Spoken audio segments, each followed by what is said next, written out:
اماں تو کچھ نہیں کہتی مگر میں ادھار رکھنے کے قائل نہیں ہوں. وہ ایک کہیں تو میں 10 سناتی ہوں, ایک ایک آئٹم گنواتی ہوں جو میں نے بنایا ہوتا ہے.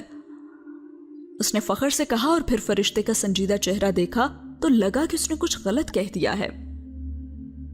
یعنی سب کیا کرایا ملیا میٹ کر دیتی ہو, یہ تو ان پہ ظلم ہے. ظلم؟ میں ظلم کرتی ہوں ان پہ؟ وہ شاکڈ رہ گئی. فرشتے نے بہت ہی خوبصورت جواب دیا. تم جانتی ہو کہ ظلم کی کیا تعریف ہوتی ہے؟ کسی کے حق میں کمی کرنا. جو تم 1 کے برابر 1 سنا دیتی ہو اس سے تو تم بدلہ لے لیتی ہو, مگر جو تم 9 اوپر سناتی ہو وہ زیادتی ہے, اس کے حق میں کمی ہے. واہ. اور وہ جو مجھے بول دیتے ہیں میں انہیں کچھ نہ کہوں, ایک بھی نہ سناؤں انہیں میں. تم اگر انہیں سنا دو گی تو سب برابر کر دو گی, پھر تم ان کے کیے کا شکوہ کسی سے کرنے کی حقدار نہیں ہوگی. معاف کر دیا کرو, اور جانتی ہو معاف کرنا کیا ہوتا ہے؟ اس کا سر خود بخود نفی میں ہل گیا. اس کو دکھ نہ دینا جس نے آپ کو دکھ دیا ہو, ان کو ان کے رویے کا احساس تک نہ دلانا, کچھ نہ بتانا, یہی تو معاف کرنا ہوتا ہے. تم معاف کر دیا کرو, صبر کیا کرو. ساری زندگی صبر ہی تو کیا ہے میں نے فرشتے. وہ صبر نہیں ہوتا جو تم کرتی ہو. صبر وہ ہوتا ہے کہ اگر سر پہ بھاری پتھر بھی لگ جائے تو لبوں سے اف تک نہ نکلے. صبر وہ ہوتا ہے جو تمہاری ماں کرتی ہے محمل. اچھا تو پھر احسان کیا ہوتا ہے؟ احسان وہ ہے جو صبر اور معاف کرنے کے بعد ان کے برے رویے کے جواب میں بہت اچھا رویہ دینا. لیکن فرشتے میں ہی کیوں کروں یہ سب, وہ کیوں نہیں کرتے؟ رشتہ داروں کے ساتھ ویسے ہی رویہ رکھنا چاہیے جیسا وہ ہمارے ساتھ رکھتے ہیں بس. محمل, مگر رسول اللہ صلی اللہ علیہ وآلہ وسلم تو کہا کرتے تھے کہ بدلے کی صلح رحمی کرنے والا صلح رحمی نہیں کرتا. محمل, اس پہ تو آپ کو اجر ہی نہیں ملے گا. اجر تو تب ملے گا جب آپ برے کے جواب میں اچھا کریں گی. تم انہیں معاف کر دو اور اپنا حق اللہ سے مانگو. لیکن انہوں نے تو میری ساری جائیداد بھی کھا لی ہے فرشتے. ابا ساری پراپرٹی میرے نام کر گئے تھے اور انہوں نے سب کچھ چھین لیا مجھ سے. بہت غلط کر گئے تھے. پھر انہیں تو حق ہی نہیں تھا کہ ساری پراپرٹی وصیت کرتے. ان کا حق تو بس 1/3 پہ تھا. اس کو بے شک کسی کے بھی نام وصیت کر جاتے, مگر باقی کے 2/3 حصے کی شرن تقسیم کی اجازت دے جاتے تو شاید تمہارے چچا لوگ اپنے حصے پہ قناعت کر ہی لیتے. وارث تو اللہ نے بنائے ہیں. جانے والے کو برا بھلا نہیں کہہ رہی, مگر یہ غلط فیصلہ بہت سو کی زندگیاں خراب کر دیتا ہے محمل.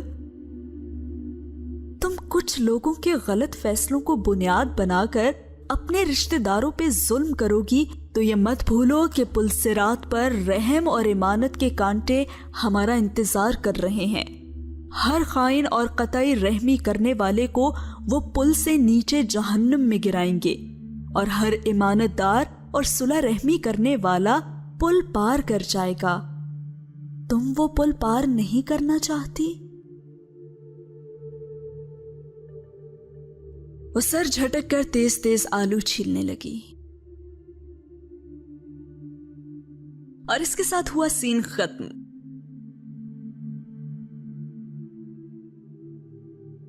اگلے سین میں محمل کچھ بہت ہی عجیب سوالات میڈم مصباح سے کر رہی ہوتی ہے. میڈم, مجھے ایک بات پوچھنی ہے آپ سے. اس روز کلاس کے بعد میڈم مصباح کے پاس وہ گئی تھی. جی جی ضرور پوچھئے. میڈم بہت توجہ سے اس کی طرف پلٹی تھی. وہ میم, مجھ سے نماز نہیں پڑھی جاتی, تو خیر ہے نا اگر میں نہ پڑھوں تو؟ ہاں کیوں نہیں, خیر ہے, اٹس اوکے. اگر آپ نہیں پڑھ سکتی تو نہ پڑھیں محمل. اور محمل کو لگا منو بوجھ اس کے کندھوں سے اتر گیا ہو. وہ ایک دم کسی قید سے آزاد ہوئی تھی. وہی تو میم, میں باقی نیکیاں کر لوں گی, قرآن پڑھ لوں گی, ٹھیک ہے نا, تو بس نماز پڑھنا بہت ضروری تو نہیں ہے نا؟ نہیں, اتنا ضروری تو نہیں ہے, اگر آپ نہیں پڑھنا چاہتی تو نہ پڑھیں۔ میم کوئی فرق تو نہیں پڑے گا نا؟ قطعاً فرق نہیں پڑے گا، یہ بالکل آپ کی اپنی مرضی پہ ہے۔ اوکے۔ وہ بے حد آسودہ سی مسکرائی، مگر میڈم مصباح کی بات ابھی ختم نہیں ہوئی تھی۔ یقین کریں محمل، کوئی فرق نہیں پڑے گا اسے۔ آپ بے شک نماز نہ پڑھیں، بے شک سجدہ نہ کریں۔ جو ہستیاں اس کے پاس ہیں وہ اس کی عبادت سے تکبر نہیں کرتی۔ اگر آپ کر لیں اس سے کیا فرق پڑے گا؟ اس آسمان کا ذرا سا بھی حصہ خالی نہیں جہاں کوئی فرشتہ سجدہ نہ کر رہا ہو، اور فرشتہ جانتی ہیں کتنا بڑا ہو سکتا ہے؟ جب اس پہاڑی پر رسول اللہ صلی اللہ علیہ وآلہ وسلم نے جبرائیل علیہ السلام کے پکارنے پہ پلٹ کر دیکھا تھا تو جبرائیل علیہ السلام کا قد زمین سے آسمان تک تھا، اور ان کے پیچھے رسول اللہ صلی اللہ علیہ وآلہ وسلم کو آسمان نظر نہیں آ رہا تھا۔ ایسے ہوتے ہیں فرشتے۔ اور 70,000 فرشتے کعبہ کا روز طواف کرتے ہیں۔ یہ تعداد عام سی لگتی ہے، مگر جانتی ہو جو 70,000 فرشتے روز طواف کرتے ہیں ان کی باری پھر قیامت تک نہیں آئے گی۔ اس رب کے پاس اتنی لاتعداد ہستیاں ہیں عبادت کرنے کے لیے، آپ نماز نہ بھی پڑھیں تو اسے کیا فرق پڑے گا؟ میڈم مصباح جا چکی تھیں اور وہ دھواں دھواں چہرے کے ساتھ کتابیں سینے سے لگائے ساکت سی کھڑی تھی۔ اس کو لگا وہ اب کبھی نماز نہیں چھوڑ سکے گی۔ شام میں اس نے بہت اہتمام سے عصر پڑھی، پڑھ کر لاؤنج میں فون سٹینڈ کے ساتھ بیٹھی ہی تھی کہ نادیہ کو فون کرے۔ نائمہ چچی ماز کو کان سے پکڑے بے بسی سے ڈانٹ رہی تھی اور وہ کان چھڑا کر جھپاک سے منہ چڑھاتا بھاگ گیا تھا۔ اف، اتنا شیطان ہو گیا نا یہ لڑکا، کیا کروں میں اس کا؟ وہ کمر پہ ہاتھ رکھے پریشانی سے بولی اور محمل کی فون نمبرز پریس کرتی انگلیاں تھم سی گئی۔ شیطان ہو گیا ہے یہ لڑکا، اس نے زیر لب دہرایا۔ شیطان، لفظ شیطان کا روٹ ورڈ کیا تھا؟ شین، تو، نون، شطن یعنی رحمت سے دور، اللہ کی رحمت سے دور۔ دھتکارا ہوا، او گاڈ، انہوں نے اپنے بچے کو اللہ کی رحمت سے دور ہوا کہہ دیا۔ اس نے ہولے سے انہیں پکارا، فون کا ریسیور ابھی تک اس کے ہاتھ میں تھا۔ ہاں، نائمہ چچی نے پریشانی سے چونک کر اسے دیکھا۔ ماس کو شیطان تو نہ کہیں چچی، اللہ نہ کرے کہ وہ شیطان ہو، شیطان تو اللہ کی رحمت سے دور ہونے کو کہتے ہیں۔ اچھا بس کرو، 2 سپارے کیا پڑھ لیا، اب ہمیں سکھاؤ گی؟ ہاں، اس کا تو قبلہ ہی بدل گیا ہے۔ وہ استہزائیہ کہتی باہر نکل گئی اور وہ جہاں تھی وہیں سن سی بیٹھی رہ گئی۔ صبح ہی تو دوسرے سپارے کی پہلی آیت پڑھی تھی کہ عنقریب وہ بے وقوف لوگ کہیں گے کہ ان کو ان کے قبلے سے کسی نے پھیر دیا ہے۔ ان کا تو قبلہ ہی بدل گیا ہے، وہ تکرار اس کے ذہن میں گونج رہی تھی۔ بہت پہلے ملنے والی وہ سیاہ فام لڑکی ایک دم اسے یاد آئی تھی۔ اس میں تمہارا ماضی ہے، حال ہے اور مستقبل لکھا ہے محمل۔ ہاں، وہ ٹھیک کہہ رہی تھی۔ اور اس کے ساتھ ہی یہ سین ہوا ختم۔ اگلے سین میں وہ سر جھکائے خاموشی سے برتن دھو کر ریک میں لگا رہی تھی۔ دھلی پلیٹوں سے پانی کے قطرے ٹپ ٹپ گر رہے تھے، اس کے ہاتھ سست روی سے کام کر رہے تھے اور وہ کچن میں اکیلی تھی۔ اماں جانے کہاں تھی اس کی؟ باقی لوگ تو کام کے وقت کچن میں آنا مزاج کے خلاف سمجھتے تھے، مگر خیر اس نے سر جھٹکا۔ وہ اب کوشش کرتی تھی کہ ایسی سوچوں کو دل میں جگہ نہ دے۔ ہاں، اب اسے محسوس ہوتا تھا کہ اس نے اپنے بدصورت رویے سے اپنے اور ان کے درمیان فرق نہ رکھا تھا۔ پہلے وہ ہر چیز اس دنیا میں برابر کرنے پہ تلی تھی اور اب اس نے صبر کرنا شروع کر دیا تھا۔ زندگی ویسے بھی اب ٹف ہو گئی تھی۔ اب مسجد کی ٹیچرز نے اسے دیر سے آنے پہ الٹیمیٹم دے دیا تھا۔ وہ خود بھی اپنی تجوید درست کرنے فجر کے بعد آنا چاہتی تھی کہ تب لڑکیاں اکٹھی بیٹھ کر تجوید کی پریکٹس کرتی تھی۔ صرف یہ مسئلہ تھا کہ فجر کے وقت فریج لاک ہوتا تھا، اس کے لاک کہنے پر بھی کسی پہ اثر نہ ہوتا تھا۔ اس کے پاس اپنے ناشتے کے پیسے نہ تھے، یا تو وہ ٹرانسپورٹ کا کرایہ ادا کرتی یا اپنا ناشتہ لا کر رکھتی۔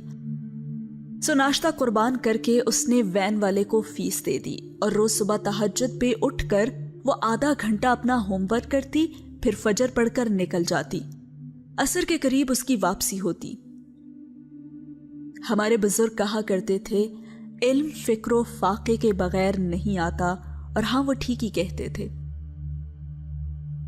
اس نے آخری پلیٹ ریک پہ رکھی، ٹوٹی بند کی اور ہاتھ خشک کرتی اپنے دھیان میں پلٹی ہی تھی کہ کچن کے کھلے دروازے میں کسی کو کھڑا دیکھ کر ٹھٹکی اور پھر دوسرے ہی پل ساکت رہ گئی۔ کیسی ہو پارٹنر؟ فواد سینے پہ ہاتھ باندھے مسکراتے ہوئے اسے دیکھ رہا تھا۔ وہ بنا پلک جھپکے اسے دیکھتی گئی۔ یہ کب واپس آیا؟ تم مجھے بہت یاد آئی محمل، میں ایک بہت بڑی سازش کا نشانہ بنا ہوں۔ اماں اماں! وہ ایک دم بلند آواز میں پکارنے لگی۔ خون ابلنے لگا تھا، اسے محسوس ہوا اس کا جسم کپ کپا رہا تھا۔ کیا ہوا؟ مسرت بوکھلا کر اندر آئی اور پھر فواد کو دیکھ کر چپ سی رہ گئی۔ فواد بیٹا تم؟ چاچی! وہ ان کی طرف بے قراری سے پلٹا۔ میرے ساتھ بہت بڑی سازش ہوئی ہے، یہ سب اس ASP کا کیا دھرا ہے۔ میں بھلا محمل کے ساتھ ایسا کر سکتا ہوں؟ کیوں محمل تم؟ وہ اب اس کی جانب مڑا تھا۔ تم جانتی ہو نا میں بے قصور ہوں۔ ریکارڈنگ جو انہوں نے تمہیں سنوائی وہ ان کے کسی فنکار کی تھی۔ ہم ان پولیس والوں کو بھتہ نہیں دیتے، اس لیے انہوں نے ایسا کیا۔ تم یاد کرو، تم نے خود کہا تھا کہ تم سائن کروانے چلی جاتی ہو۔ میں نے اگر سودا کیا ہوتا تو میں تمہیں مجبور کرتا؟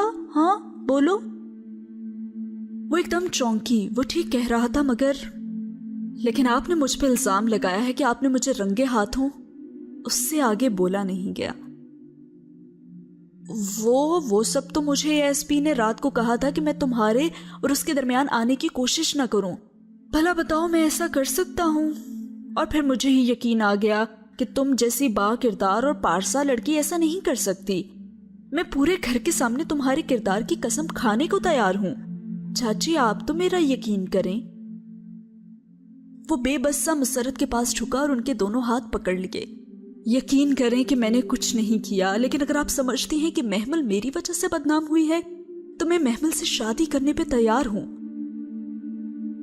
آپ جب کہیں آغا جان دھوم دھام سے محمل کو اپنی بہو بنائیں گے۔ آپ ہاں تو کریں چچی، اور ایک دفعہ محمل سے میری شادی ہو جائے پھر ہوگی کسی کو پورے خاندان میں ہمت کہ وہ محمل پہ انگلی اٹھا سکے؟ ہم ہر وہ انگلی کاٹ دیں گے، اللہ گواہ ہے چچی، ہم ایسا ہی کریں گے۔ فواد تم سچ کہہ رہے ہو؟ فرتے جذبات سے مسرت کی آنکھوں سے آنسو ابل پڑے۔ وہ جو ساکت سی سلیب کا سہارا لیے کھڑی تھی ایک دم بھاگتی ہوئی باہر نکل گئی۔